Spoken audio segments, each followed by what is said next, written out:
ভেন্ডি দো পেঁয়াজা। দুর্দান্ত স্বাদের এই রেসিপিটা আজকে আমি বানিয়ে দেখাচ্ছি। হয়ে গেছে, এখন আমি কেটে রাখা ঢেঁড়সগুলো দিয়ে দিচ্ছি।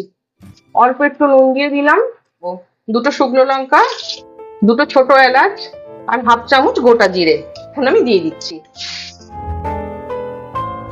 হাফ চামচ রসুন বাটা, হাফ চামচ আদা বাটা, 1 চামচ ধনে গুঁড়ো, হাফ চামচ জিরে গুঁড়ো, হাফ চামচ হলুদ গুঁড়ো, হাফ চামচ কাশ্মীরি রেড চিলি পাউডার, অল্প পরিমাণে নুন দিচ্ছি, সামান্য একটু জল, ফেটিয়ে রাখা টক দই ভালো করে মিশিয়ে নেব।